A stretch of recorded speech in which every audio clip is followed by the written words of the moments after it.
namoota affeeruudhaan aappii aga doolaara 200tiin argachuu dandeenyudha. Waa'ee aappichaa osoon isinitti himiin dura har'a badhaasa qabdu. Badhaasni kunis immoo badhaasa kooyinii 50,000 torbanitti kan nuti argachuu dandeenyu miliyoona 2,170 yookaan immoo doolaara 200 fi yeroo ammaa kanatti galii nuti argannu xiqqaachaa akkasumas immoo baasiin yeroo ammaa kanatti nuti baasnu baay'ee dabalaa jira. Isaafis furmaata kan ta'u bilbila keessan fayyadamuudhaan hojiiwwan onlaayinii garaagaraa hojjechuudha. Isaafis ani YouTube chaanaalii kanarratti hojiiwwan baay'ee yookaan immoo aappiiwwan baay'ee isin barsiisaan jira.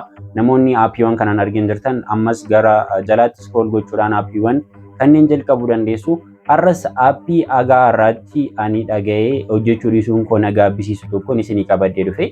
Maaliif aappiin kun galii guddaa irraa argama. Ana garuu namoonni baay'een osoo irratti na affeeraa turaniin aappii kana lakkeen hojjedhee didaa ture jechuudha. Har'a garuu gara aappii kanaatti deebi'ee yoon ilaalu aappiin kun aappiiwwan agaa yoonaa turan irraa baay'ee fooyya'aa kan ta'edha. Kanaaf isas isinii qabadee dhufeera jechuudha. Waa'ee aappichaa osoon isinitti himiin dura har'a badhaasa qabdu. Badhaasni kunis immoo badhaasa kooyinii 50,000 aappii barbaadan irratti jechuudha. Nama tokkoof badhaasni jira jechuudha. Kan isin gochuu qabdanis immoo viidiyoo kana obsaan ilaaluudhaan isteeppisaa hordofaa osoo bantanii jechi afaan Oromoo tokko ni argatu jechuudha. Jechi afaan Oromoo kana yeroo argattan koomentii irratti barreessuudha. Namni koomentii irratti barreesse keessaa immoo yeroo taanutti raandamii carraa baasii taanidha jechuudha kan isin argattanii. Carraa kanatti fayyadamaatii isinillee hundumti keessan carraa keessan yaalaa isteeppisaa immoo aga xumuraatti hordofuudhaan aappicha jalqabuu dandeessu. Namoonni kana dura immoo aappicha jalqabdan yoo jiraatan akka haaraatti amma jalqabuu dandeessu. Kana dura feesbuukii yoo bantan amma googileedhaan googilii yoo bantan feesbuukii yookaan lakkoofsa bilbilaatiin banuu dandeessu jechuudha. Isteeppiin isaa hundumtiyyuu amma iskiriin riikardiidhaan isiniif dhiyaata. Amma waa'ee aappichaatti haa darbinu. Aappiin kun aappii dhiirotaafis shamarraniifis taaskii qabu ta'ee namoota affeeruudhaan aappii aga doolaara 200tiin argachuu dandeenyudha. Nama affeeruudhaan alatti immoo taaskiin isaa yookaan immoo guyyaa guyyaatti kan nuti hojjennee argannu kunoo doolaara 2 tuqaa wayirraa kaasee aga doolaara 200 fi wayiitti jechuudha. Kun asitti argaa akka jirtan inni jalqaba torbanitti kan nuti argannu jechuudha. 21,000dha. Ittaan immoo inni guddaan immoo torbanitti kan nuti argachuu dandeenyu miliyoona 2,170 yookaan immoo doolaara 200 fi doolaara 210 waan akkasiiti jechuudha. Doolaara 217 kana jechuun doolaaruma 200 iyyuu arganne jechuudha. Doolaara 200 yeroo ammaa kanatti meeqa akka ta'e kaalkuleet gochuu dandeessu. Naannoo qarshii 30,000 wayiiti jechuudha. Biyyaansa achirra gahuu dadhabnullee jechuudha. Guyyaa torbanitti aga doolaara 2 fi isaan olii hojjechuu ni dandeenya. Aga doolaara 5 aga doolaara 10 isaan ol hojjechuu dandeenya. Namni immoo cimee jabaatee hojjete immoo akkuma isinitti argisiise kana hojjechuu danda'a jechuudha taaskii qofaan. Kan biraa akkuma aappiiwwan baay'ee irratti isinitti himaa ture aappiiwwan akkasii yoo dhufan ejentii taatanii koomishinii argachuudha.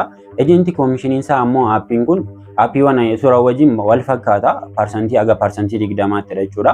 Parsantii 4 irraa kaasee aga parsantii 20tti jechuudha. Kanaaf kunillee baay'ee gaariidha jechuudha. Tiimii ijaartanii taaskii keessaniin exchange gochaa taaskii keessanillee guyyaatti kan argattan dabalaa deemuu dandeessu tiimii keessan waliin.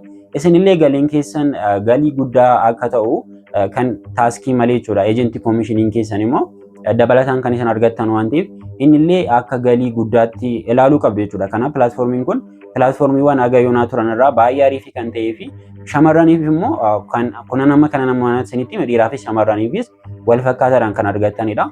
Shamarraniin immoo dabalataan taaskii dabalataallee qabachuudha. Kanaan alatti shamarraniif taaskiiwwan dabalataa kan biraallee qabachuudha. Isa diiteelii amma iskiriin riikardi irratti isinitti argisiisa. Amma kanaafanidha jalqaba isaa qofa kanan isinitti argisiisaa jiru. Namni aga xumuraatti viidiyoo kana ilaalee aappii kanarraa ni fayyadama jedhee waan yaaduuf isinis aga xumuraatti obsaan viidiyoo kana ilaalaati. Aappii kana seeraan jalqaba. Namoonni baay'een obsan qabdan yeroo baay'ee isinitti himaan jira. Obsan qabdan viidiyoon ilaaltanii aappicha akkamitti akka buustan qofa ilaaltu sana booda naaf hin galle jettu. Kuni ta'uu hin qabu. Aappicha aga xumuraatti ilaaluun dirqama keessanidha. Viidiyoo ilaaltanii seeraan isteeppisaa hordoftanii barattanii hojjechuun jechuudha. Kanaaf aga xumuraatti viidiyoo kana ilaalaati. Sana booda immoo kana fee achi laayivii irra dhuftanii seeraan waa'ee pilaatfoormichaa waliin mari'achaa isin barsiisaa deemuu ni danda'a jechuudha. Waa'een aappichaa kana qofa miti galiiwwan dabalataa kan ittiin argattan geemiin jira, laakii yookaan immoo gaambal gochuun jira. Kanaaf namoonni aappichaan jalqabeen jirtan jalqabuu dandeessu. Namoonni kana dura jalqabdanii addaan kuttanis immoo itti fuftanii hojjechuu dandeessu. Amma viidiyoo irraa aga xumuraa yoo ilaaltan akkaataa kamiin akka aappicha buustanii bantan akkasumas immoo akkaataa kamiin akka ejentii guuttan akkaataa kamiin akka ashaaraa kennitan akkasumas immoo taaskiiwwan jiranillee dhiiraafis shamarraniif taaskiiwwan jiranii fi Akkasumas akkaataa kamiin laayivii akka seentan shamarran dhiironni immoo laayivii seenuuf yookaan paartii banuudhaaf maaltu akka sanarraa eegamuun isinitti himaa haga xumuraatti viidiyoo kana ilaaluudhaan isteeppii isaa hordofaatii jalqaba. Aappicha buuftanii hojicha jalqabuudhaaf asuma barreeffama asirra jiru yookaan immoo taayitalii kana yeroo tokko ni tuqxu jechuudha. Kiraash aappii torbanitti kan jedhu barreeffama viidiyoo amma ilaalaa jirtan irraa yeroo tokko ni tuqxu. Yeroo isa tuqxan akkasitti isinii banaa. Bakka kanarraa kunoo liinkii kan jedhu jira kunoo bakka kanarra jechuudha. Liinkii isa kana tuquudhaan gara aappicha buufachuutti deemuu dandeessu. Telegiraam guruupii keenya immoo seentanii achirra viidiyoon dabalataa akkasumas immoo aappiiwwan kan biraallee achirra argachuu waan dandeessaniif telegiraam guruupii keenya illee asumaan seenuu dandeessu jechuudha. Kanaaf amma liinkii kana tuqnee aappicha ni buufanna. Yeroo liinkicha akkasitti tuqxan kunoo liinkicha akkasitti isinii bana. Liinkicha akkasitti erga isinii baneen booda asirratti wanti murteessaan tokko jiranis maalidha? Koodiin asirratti isinii kennuudha. Invitation code jechuudha. Isinis namoota affeertaniif gara fuulduraatti kan asirratti itti himuu qabdu namoota yeroo affeertan jechuudha. Lakkoofsa amma 3090 jiru kana akkasitti quba keessan yeroo gadi qabdan akkasitti kooppii kan jedhu isinii dhufa bakka kanarratti jechuudha. Kunuunsa kana kooppii kan jedhu kana yeroo tokko ni tuqxu jechuudha. Lakkoofsi kun immoo isatti akkasiin barbaachisu viidiyoo kana keessatti kan isinitti argisiisa waan ta'eef jechuudha. Erga aappicha buustanii bantaniin booda. Sana booda asirraa aappicha buusuudhaaf daawunlood noo isa jedhu kana ni tuqxu. Pilee stoorii yookaan immoo gara aappi stoorii bilbila keessanii isin geessa. Sana booda asirraa instaayil isa jedhu kana tuqxanii instaayiliin gootu jechuudha. Aappicha erga bu'een boo akkamitti akka bantan isinitti argisiisa. Aappicha akka buustaniin kun asirratti open bakka jedhu kana ni tuqxu jechuudha.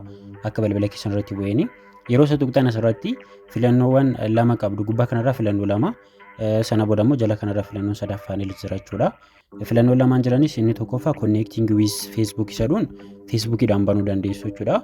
Facebookii keessan tuqxanii lakkoofsa Facebookii keessaniis yookaan immoo imeelii keessanii sana booda paaswordii galchuudhaan jechuudha. Ittaanee kan jiru immoo connecting with Googleedha. Googlee yookaan immoo imeeliidhaan banuudha jechuudha. Ittaanee kan jiru immoo jala kanarraa mallattoo xiyyaa kana tuqxanii yeroo isa tuqxan asirratti lakkoofsa bilbilaa isin gaafachuu danda'a. Lakkoofsa bilbilaatiin banuu dandeessu jechuudha. Lakkoofsa bilbilaa yeroo galchitan kaapchaa isin gaafata. Sana booda immoo koodii gara waatsaappii keessaniitti ergaa. Sana booda lakkoofsa bilbilaa fi paaswordiitti gootanii banuu ni dandeessu jechuudha. Filannoo kanaan illeedha.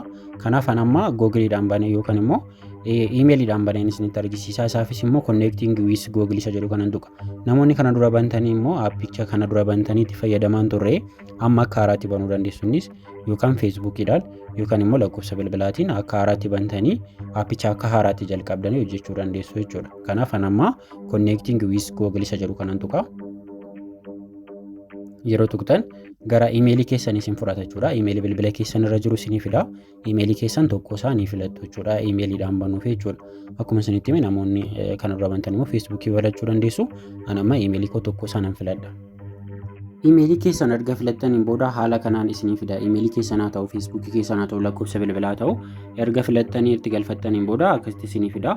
Asirratti maqaa keessan noormaalizim jedheetuma isinii kenna. Bara dhalootaa keessanis ofumaaf isinii kenna. Isin kana sirreessuu dandeessu. Yoo barbaadan isa sirreessuudha. Umuriin keessan garuu 18 ol aga 20 yoo ta'e gaariidha jechuudha. Kanaaf nama fakkeenyaaf 2000 irraan kaawwadha. Bara isaa jechuudha. Isa kan rakkoon qabu. Sana booda asirratti saala keessanidha. Saala keessan isa kana indogoggorina warri dhiiraa namni ashaaraa isinii kennu yoo jiraate shamarran ta'anii ashaaraa isinii kennu yoo jiraate paartii aarii fi karaa isaaniitti argattu waan ta'eef istiliidii keessan faa sirreessaa paartii qofa ittiin hojjechuu dandeessu. Laayiviitiin seenuu dandeessan waan ta'eef isa kana gochuu dandeessu. Lakkii ani dhiirumaan banee tanan kan dhiiraa jira taaskiin isinitti argisiisa. Taaskiin dhiiraa maal akka ta'e taaskii ariifiitu jira kan dhiiraallee isa qofaan barbaada yoo jettan immoo akkanumatti kallachiidhumaan meeliidhumaan banuu dandeessu. Namni ashaaraa isinii kennu isin jiru yoo ta'e jechuudha. Meeliidhaan banuu dandeessu. Amma fiimeelii isa jedhu nan tuqeen fiimeeliidhaan bana. Sana booda gubbaa kanarratti yeroo isin saala keessan filattan kun asirratti suuraa ni jijjiira. Suuraa asirratti isinii kennu. Suuraa dhiiraa fi suuraa shamarran ni jijjiira bakka kanarratti jechuudha. Amma naan isa kana filadhu jijjiiree jira isa gubbaa akkuma argitanii. Sana booda next jettuun jala kanarraa next isa jedhu kana tuqxanii gara itti aanutti darbitu.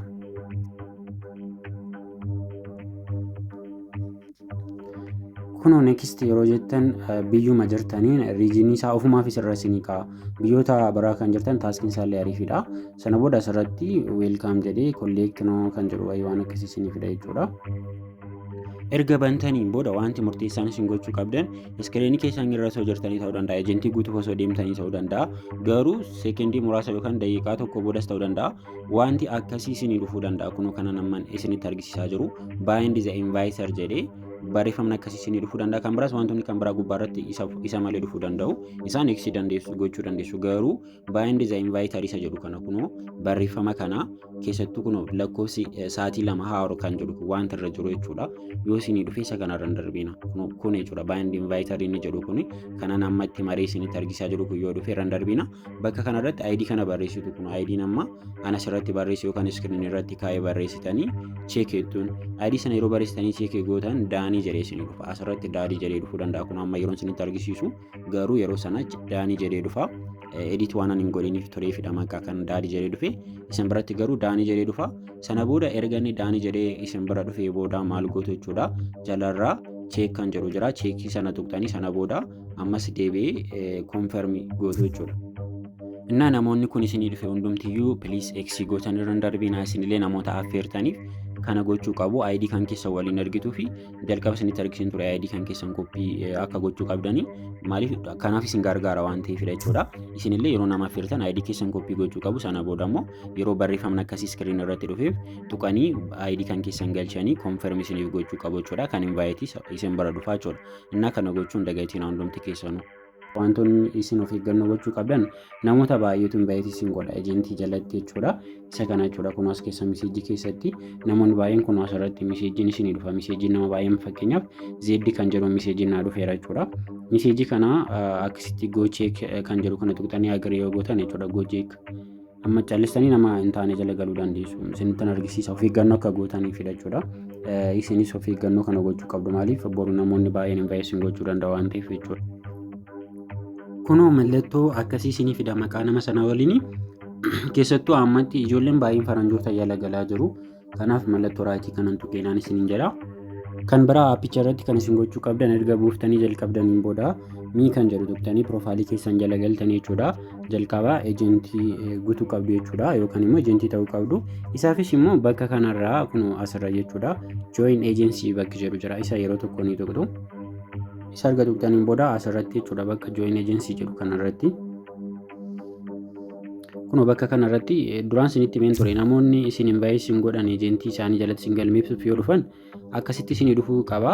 Intuqina kana eeksii godhaatii bira darbaa namoota sana malee raayitii yoo gootan namoota sana jala isin galchuu danda'a. Kanaaf maal gootu isin bakka please enter agent ID bakka jedhu kanarratti ID barreessitu. ID kana barreessitu jechuudha. ID nama ani barreessu kana ni barreessitu isinillee 30 90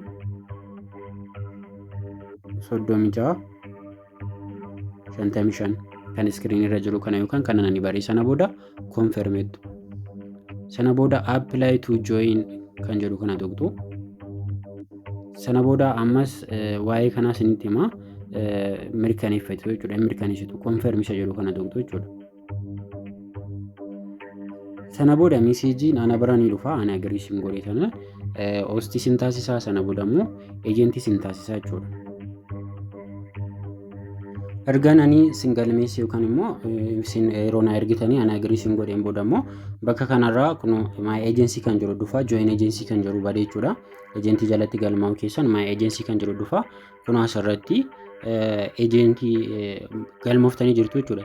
Deebitanii ejentii ta'uu immoo gaafa barbaadan anatu steep isaa isinitti hima. Sana booda deebitanii ejentii taatanii keessattuu warra dhiiraa ejentii taatanii tiimii ijaartanii hojjetan aappii isaa aappii baay'ee ariifidha jechuudha. Tole amma immoo kan itti aanee jiru kan isin gochuu qabdan ammas asuma osoo jirtanii profaayilii keessan jala galtanii jechuudha. Mii kan jedhu kana tuqxanii ammas gara profaayilii keessanitti galtanii as jalaa kan isin gochuu qabdan amma ashaaraa kennuu qabdu jechuudha. Ashaaraa kennuudhaaf immoo real personal detection kan jedhu jira. Ashaaraa kennitan malee warra dhiiraas warri shamarranis taaskii isiniif hin lakkaa'u. Taaskiiwwan jiran isinitti hima. Kan dhiiraas kan shamarranis isinitti hima. Isa dura gura akkamitti ashaaraa kennitan isinitti hima. Real personal detection isa jedhu kana yeroo tokko ni tuqxu. Erga tuqxaniin booda asirratti akkuma argitan umuriin keessan 18 ol ta'uu qabadha. Bakka ifaa ta'e ta'uu qabdu. Complete face fuulli keessan sirriitti mul'achuu qaba. Tole isaaf bakka kanarra jalqaba suuraa keessan galchitu. Suuraa fuulli keessan sirriitti ittiin mul'atu jechuudha. Fakkeenyaaf ani kunoo suuraa kiyya galcheen jira akkuma argitan suuraa kiyya galcheen jira. namoonni suuraa sirriitti mul'atu yookaan bilbila keessan irraan qabdan taanaan yookaan immoo argachuu hin dandeessan yoo ta'e yookaan immoo nama biraa ashaaraa kennisiistus yoo ta'e nama sanadha kan asitti galchitan suuraa bakka kanarratti jechuudha. Suuraa erga galchitaniin booda kan isin gootan bakka kanarratti viidiyoodha. Viidiyoodhaafis bakka ifa ta'e ta'uu qabdu fuulli keessan sirriitti mul'achuu qaba. Suuraa keessan erga galchitaniin booda jechuudha goo jettuun jechuudha bakka kanarratti goo jettuun erga goo jettaniin akkasitti isinii banaa. Kun kanaan isinii bana jechuudha. Asirratti wanta ishiin godhe isiniin jette gootu. Ani amma fakkeenya gochuu hin danda'u kanarratti ija kee dhaamsii banii nan jechaa jira. Slowly turn your head to the left. Isiniin jetti. Isaan waan ishiin godhe isiniin jette gootu jechuudha. Kun amma akkasitti qazaliiti bukkeetti naanna'ee naan jechaa jirti. Sana booda riiviyuu jedha. Ani amma kana dura waan hin kenneef naan dabarsu kunoo eeksii na godhee jira. Maaliif kana dura already kana dura kennitee jirta naan jechaa jira. Fees authentication kana dura waan gootee jirtuuf jedhee na didee jira. Isiniin garuu riiviyuu raayitii jedhee raayitii isinii kenna bakka kanarratti. Raayitii isinii kenneet ashaaraa kennuu keessan isinii mirkaneessa jechuudha. Tole ashaaraa erga kennitaniin booda immoo taaskiiwwan jiran amma isinitti argisiisa. Amma immoo pilaatfoormicha irratti yeroo jenni galii nuti argannu hagamii kan jedhu shamarranii fi dhiirotaaf garaagarummaa xiqqoo qaba. Shamarran laayivii galuu dandeessu kan immoo laayivii galtanii taaskiin isin argattan jira jechuudha. Tole isaafis taaskii keessan argachuudhaaf piroofaayilii keessan keessa seentu mii kan jedhu kana tuqxanii jechuudha. Gara piroofaayilii keessanii ni seentu. Gara piroofaayilii keessan erga seentaniin booda asirraa taaskii kan jedhu jira. Yeroo tokko taaskii kan jedhu kana ni tuqxu. Taaskii yeroo tuqxan isinii banachuudha. Kan dhiirotaa fi kan shamarranii garaagarummaa qaba isiniin jedheen jira. Akkasumas immoo namoota biyyoota Itoophiyaan akkaawuntiin Itoophiyaan baname ni sirrata jedhamaa jira garuu akkaawuntiin Itoophiyaan banamee fi biyya biraatiin baname garaagarummaa qaba. Namoonni biyya biraa jiran keessattuu biyyoota Itoophiyaan ala namoonni jiran 3,300 laayivii irratti laayivii qofa irratti jechuudha. 3,300 ni argatu guyyaatti 3,000. Dabalataan immoo kan Itoophiyaa keessaa immoo 1,800 jechuudha. Taaskiin kan shamarran argatan kana qofa miti. Istiliidii keessan sirreessaa immoo guddifachaa deemuu dandeessu jechuudha. Isa amma isinitti argisiisa. Kunoo taaskiin live and party kan jedhu jira.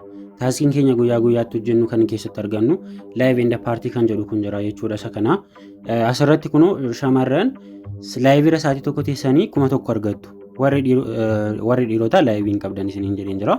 Laayiviidhaan wanta argattan hin jiru. Ittaanii immoo bakka kanarraa 300 fi 500 sa'aatii 2 teessanii jechuudha. Paartiirraa waliigalatti 1,800 hojjettu jechuudha. Akkaawuntiin kun akkaawuntii Itoophiyaadhaan banamedha. Namoota biyya biraa jirtaniif immoo garaagarummaa qabachuudha. Ni dabalachuudha kan keessanii. Kan biraa pilaatfoormii kanarratti deelii kan jedhu yoo galtan taaskiiwwan jijjiiru as keessallee taaskiin jijjiiru. Normaalii taaskiin jiru jechuudha. Irra caala immoo namoota affeeruudhaan kan isin argattan kunoo asirratti pilaatfoormii kanarratti jechuudha. Nama tokko affeertanii aga $200 hojjechuu dandeessu.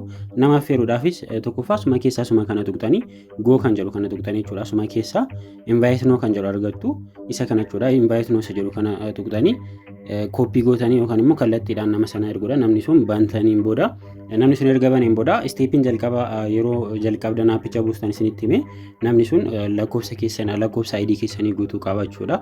Kan biraa yeroo taaskii keessan hojjettanii xumuranitti akkasitti taaskii keessan fuulduratti risiivdi kan jedhu isinii dhufa. Fakkeenyaaf amma asirratti laayivii and paartii irraa amma fakkeenyaaf ani daqiiqaa meeqan ta'e daqiiqaa 3 ta'e daqiiqaa 3 laayivii immoo hin ta'e jechuudha. Paartii qofa jechuudha. Yeroo daqiiqaa 60 ta'e risiivdi kan jedhu goo kan jedhu badee risiivdi kan jedhu dhufa. Isa tuqxanii risiivdi gochuudha jechuudha. Kan biraa taaskiin keessan dabalaa deema akkuma isinitti hime jalqaba isinitti himaa ture. Inni kun shamarran level 0 irraa ka'anii taaskii argatanidha.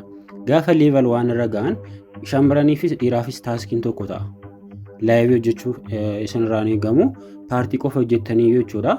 1,500 sa'aatii tokko teessanii gaafa giiftii 50 fudhatan sa'aatii tokko teessanii 1,500 achiin sa'aatii lammaffaa teessanii 1,500 akkasumatti immoo jechaa deema jechuudha.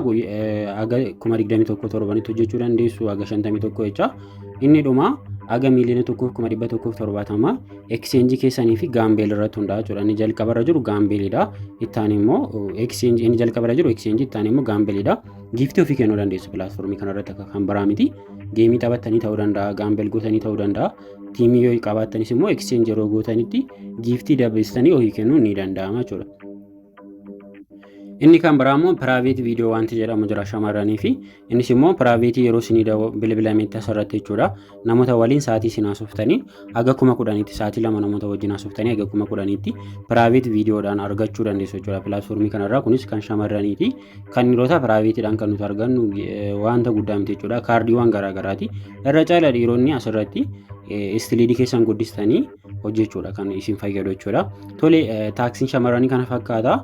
Dabalataan immoo wantoota jiran achirratti isinittan hima viidiyoo itti aanu keessatti illee isinittan hima. Amma taaskii dhiirotaan isinitti argisiisa. Taaskii dhiirotaa argachuudhaafis immoo isa gara piroofaayilii keenyaatti ni seenna jechuudha. Mii kan jedhu kana tuqxanii piroofaayilii keessan keessa ni seentu. Piroofaayilii keessan keessa erga seentanii taaskii kan jedhu tuqxu jechuudha. Akkuma kan shamarranii taaskii kan jedhu erga tuqxanii isinis yeroo taaskii keessan hojjettanitti sa'aatii keessa yeroo xumurtanitti asuma keessa seentaniitidha jechuudha. Riisiivdii kan gootan jechuudha. Tole jalqabarra kun live and party kan jedhu jira kan dhiirotaallee jechuudha. Isa kana warra dhiirotaa live and party irratti kan isinii dhufu gaafa isin level 1 irra geessanidha. Exchange gaafa gootan 50 gift gaafa fudhattan level 1 isiniif banama jechuudha. Level 1 gaafa isinii banamu sa'aatii tokko gaafa teessan 1,500 argattu. Deebitanii immoo asirratti immoo gift 1,500 immoo gaafa fudhattan ammas immoo giftii gaambeelii 20,000 gaafa fudhattan immoo ammas 1,500 argattu jechuudha. Akkasuma jecha kan dhiirotaa akkuma kan shamarranii torbanitti haga 21,000 argachuu dandeessu jecha dabalaa deema. Kun egaa sa'aatii tokkotti 70,000 sa'aatii 3 jechuudha. Deebi'ee immoo gaambeelii immoo isin yoo godhame immoo 1,100 inni dhuma jechuudha. 1,100 sa'aatii 3 hojjechaa walii galatti torbanitti haga miliyoona 2,170 hojjechuu dandeessu jechuudha warri dhiirotaallee. Kanaaf isin asirratti nama affiruun akkuma kan shamarraniiti. Isinillee nama affiruu asirraa deelii kan jiru irra gootanii asirraan invite gochuu dandeessu jechuudha. Invite akkuma duraan kan shamarranii isinitti argisetti kan biraa yeroo giiftiiwwan garaagaraa fudhatanitti asii kaardiyoon garaagaraa isinii kenna. Isa immoo gaambal gochaa leevalii keessan guddisuudhaaf isin gargaara jechuudha. Leevaliin keessan guddachuun immoo kan inni fayyaduuf tokkoffaa mana keessan banuudhaaf level 5 galuu qabdu yookaan giiftii ofii kennuu qabdu yookaan immoo gaambal gochuu qabdu jechuudha. Yookaan immoo giiftii namaa kennuu qabdu gaafa sanadha kan isin paartii banuu dandeessanii jechuudha. Laayivii immoo akkasuma kan laayivillee seenuudhaaf leevalii ni gaafata jechuudha. Innaa kana fakkaata. Kan biraa laayivii akkamitti seenaadha. Laayivii seenuudhaaf bakka kanarraa jalqaba inni kun laayiv kan jedhu irra ta'uu qaba jechuudha. Keessattuu warri shamarranii amma taaskii keessan hojjechuudhaaf laayivii seenuun dirqama isiniin jedheen jira. Laayiv kan jedhu irra arga ta'een booda immoo bakka kanarraa immoo barreeffama laayiv jedhu kana tuqxu jechuudha. Jala kanarraa barreeffama laayiv jedhu kana tuqxu. Yeroo barreeffama laayiv jedhu kana tuqxan asirratti kun leevalii sin gaafata. Nama leevalii 10 na gaafate kan biraa leevalii 10 galuu qabdu jechuudha laayiviidhaa fi kana warri shamarranii kallattumaan leeval 0dhaan laayivii isa jedhu kana tuqxu jechuudha. Laayivii isa jedhu kana argatu tuqxanii akkasitti isinii bana. Kun asirratti umuriin keessan 18 olii ta'uu qaba isiniin jedha. Pornoogiraafii yookaan wanta biraa laayivii irratti argisiisuun isiniif hin eeyyamamu. Kana gochuu qabdu jechuudha. Fuulli keessan immoo kaameraa irratti mul'achuu qaba jechuudha. Isa kana ishii agiriid ergattaniin booda jala gubbaa kanarra kan isin gootan jalqaba suuraa keessan jijjiiruu dandeessu. Suuraa bakka kanarra jiru change gochuu dandeessu. Asirratti immoo taayitilii keessan barreessuu dandeessu. Akka nani barreesse kanatti weelkaam fa'aa jettanii barreessuu dandeessu jechuudha. Sana booda jala kanarraa maal gootu laayivii isa jedhu kana tuqxanii gara laayivii ni seentu jechuudha. Laayivii isa jedhu kana yoo tuqxan akkasitti gara laayivii keessan erga hojjettanii xumurtanii immoo riisiivdii gochuu hin dagatina. Waa'een pilaatfoormichaa viidiyoon isinitti dheerateera. Kana fakkaataa yeroo itti aanutti immoo wantoota dabalataa galii dabalataa kan ittiin argattan isinittan hima. Irra caala immoo ejentii taataniitidha kan isin argattanii.